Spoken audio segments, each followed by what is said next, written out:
they were started a while ago, more than sort of 10, 15 years ago. And they were started primarily as a means to finance greenhouse gas removal, so CO2, for example.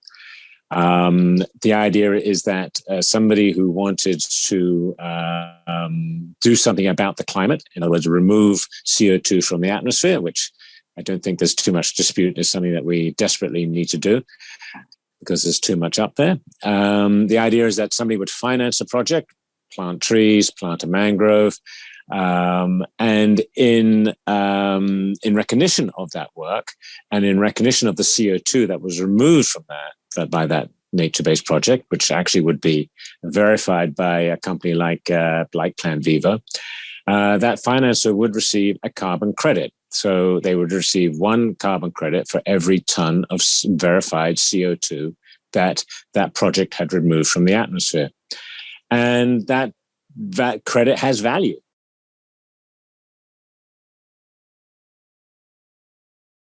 Obviously, the VCM can help companies address those emissions that they can't reduce in their own supply chains by offering high quality, as to mention, carbon credits, which can be used to compensate for those types of emissions. So I think in that sense, the VCM is a very useful tool in a toolbox to address net zero goals. A lot of tropical countries where forest is lost, they don't have access to climate finance right now. And so the VCM is a really useful tool for that, to channel climate finance to tropical countries, to projects that implement solutions right now to halt and mitigate the climate crisis.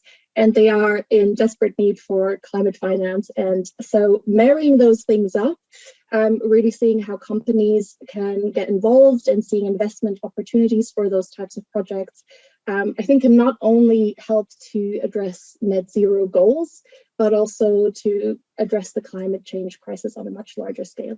We see how the VCM can start to change behaviors, and I think that's how it helps contribute to the net zero goal, so to speak.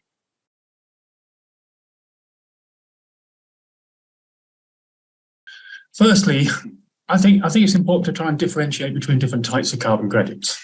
And so that's why I'm very keen that we look at doing the higher quality ones, which is where you're trying to sequester, you're trying to store carbon, and to use that sort of income stream to try and restore some of the ecosystems that we've lost over these last few years. So the first stage of a project is first of all finding some areas, in our case, of mangroves that have been destroyed. Now, they've got to have been destroyed and now used for something that we can financially compete with. So if they've been cut down and turned into a hotel, nobody's going to knock a hotel down to restore mangroves. So you're looking for types of activity that can be competed with financially with the carbon markets. So in our case, we tend to be looking at things like shrimp farms, and shrimp farms are a good use of mangroves. But they waste a massive amount of land because they accidentally destroy lots of other areas by changing the hydrology. And so for every area of shrimp farm, there's at least 40% of that could be restored and returned back to mangroves without affecting the production of shrimp farms at all. So we tend to be concentrating on those sorts of types of areas, or areas, for example, the classic example of where a road's being put around the edge of the Yucatan Peninsula in Mexico, and they didn't put any culverts underneath the road, so all the mangroves on the landward side of the road simply died, and there's thousands of hectares of destroyed mangroves as a result of that activity. So it's those sorts of things you're looking at. The second thing you've got to do is then get your carbon rights from the government. So when the project issues carbon credits, you've got to be sure that the government is not including them in their nationally determined contribution, which is something that comes out of the Paris Accord, and countries are trying to calculate how much carbon they've got stored and use it for having their own national accounts. So you've got to have what's called the corresponding adjustment and make sure that the carbon credits you're issuing on the voluntary carbon market are not included in the NDC. Then after that, the main thing is sorting out the hydrology. You see lots of pictures of people going out and planting mangroves. And I always laugh because 99% of those fail, because there's no point planting mangroves unless you fix the hydrology. Unless you can get restore the tidal movement in and out of your mangrove, your propagules simply won't survive. They won't grow. So firstly, you fix the hydrology, and then you do some additional planting. And then after a while, Eva and her friends come along and do an audit on it and say, okay, well, this is a genuine project. And they'll check some of the measurements. And then once they're satisfied, they will issue a certain number of credits related to how much carbon's been stored in that project.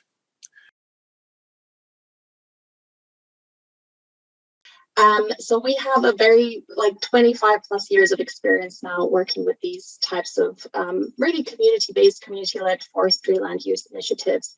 And those tend to be the main initiatives and activities that Plan Vivo certifies as a standard. So we're not doing renewable energy or cook stoves, etc. We're looking specifically at forest conservation or mangrove conservation and restoration and forest restoration. It's a very long process when we test the projects. So there is a whole certification process in place, which has various stages by which we do a desk-based review, and also bring in technical experts and using standardized methodologies to obviously look at the carbon accounting side of things. But at the same time, we also have third-party audits that basically go to the ground, make sure that everything is there that is reported to us. So there's a long chain, I would say, of audits and auditors involved to make sure that the projects are high quality.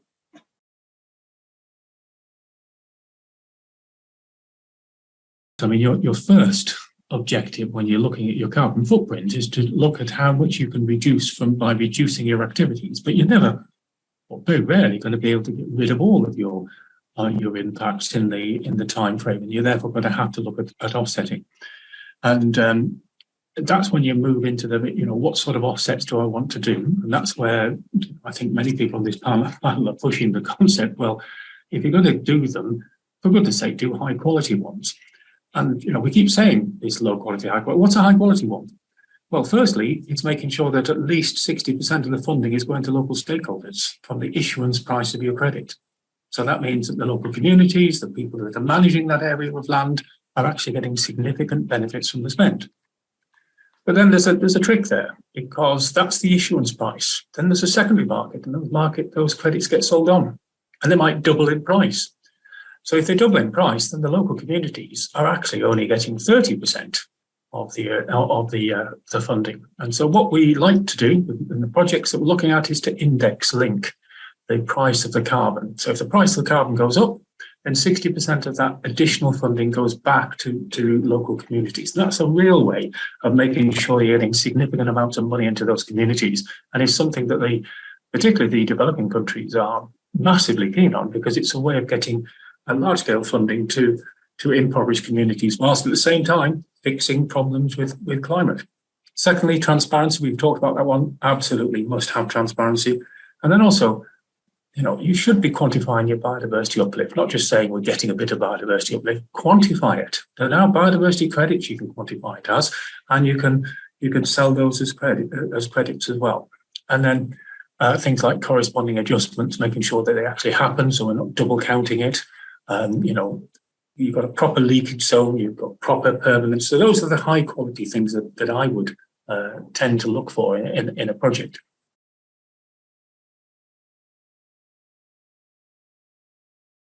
Just for context, I think that there is a partnership now between Carbon Place and Climate Impact X, and that partnership is really about trying to help scale that market by making it easier for clients across both platforms to really transact with each other. And so what we see in Carbon Place is that, amongst other things, but in a nutshell, it represents a strong network of banks, underpinned by blockchain-based system that makes it easy to transact, to create that trust.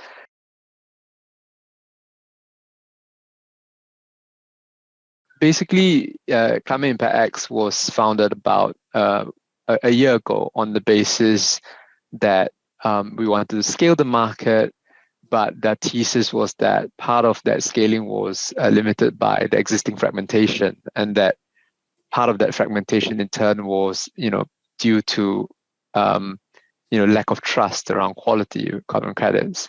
So what Climate Impact X has done is sort of work with a panel of experts what we have is an International Advisory Council where we have NGOs, we have academia, we have market participants who are there to help advise and give endorsement to a framework around quality assessment. What we then do is that we use that framework of quality assessment to do diligence on projects.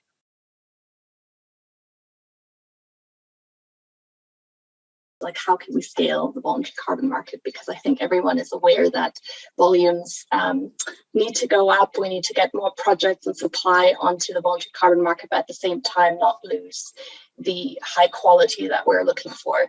So there are various initiatives out there at the moment developing principles for high quality carbon credits. I think there's still real barriers for getting projects over the line, thinking specifically about the supply side. Designing and implementing a good project takes time and costs a lot of money. There are lots of transaction costs involved.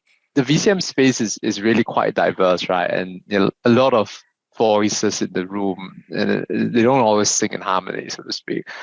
And our experience is that it's really easy to be confused by the opposing views. So on one hand, there is a very valid argument to say we really should be focusing on certain types of credits that focus on removals and sequestration, because that's kind of what we need to get to net zero. And there is also, I think, a fairly valid argument that says if you don't stop the bleeding, you don't stop the deforestation, don't protect the existing biodiversity, you got another problem of a different scale. So, but the different opposing views can, while well-intentioned, have the unfortunate end result of being creating paralysis to action, right? So I think the challenge which we and many others are really trying to tackle is to help build clarity around what actions are legitimate, amidst many claims of greenwashing, for example, and to celebrate some of those actions that help climate rather than just, punish actions that are not perfect. So I think that's, I know this 20,000 feet kind of comment, but it is something that I believe in. Like, we've got to kind of move on and do stuff, even as we are careful in trying to avoid stumbling onto things that are not right.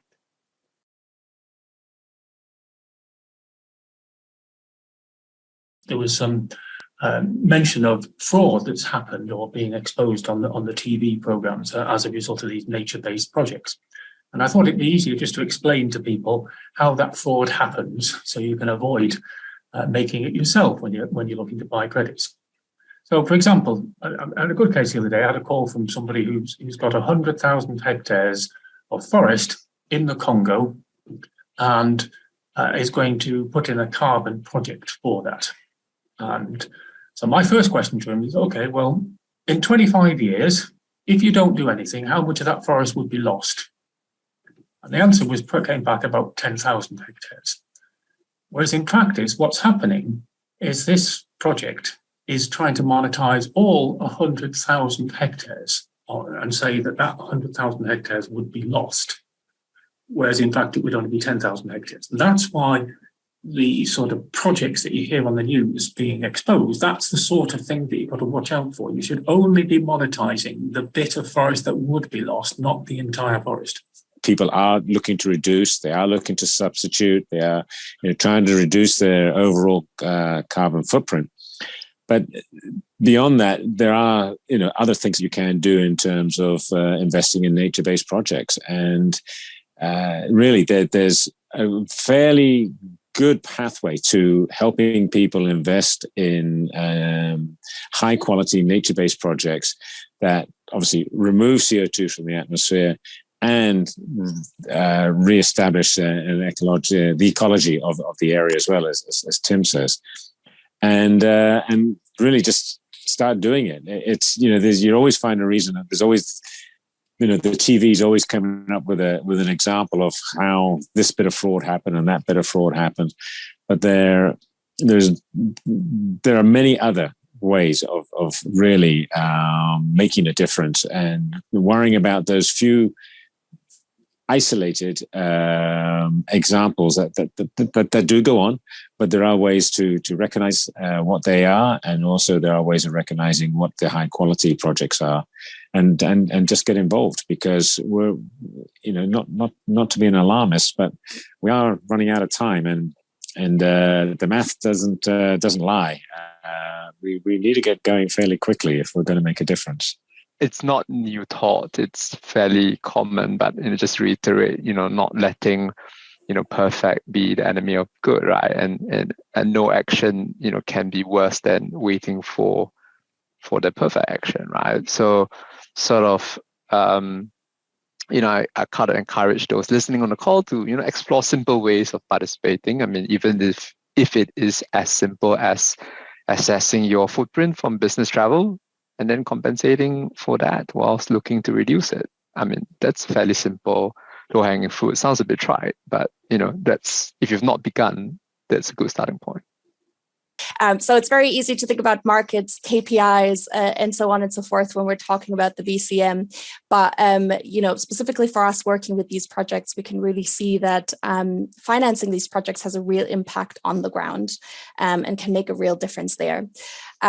So rather than just thinking about net zero and all those goals, I would maybe also encourage people to think about a wider sustainability strategy and being able to contribute to other goals. We often talk about co-benefits in terms of environmental and social benefits, but for people on the ground, actually the carbon is the co-benefit. The social biodiversity benefits are the real benefit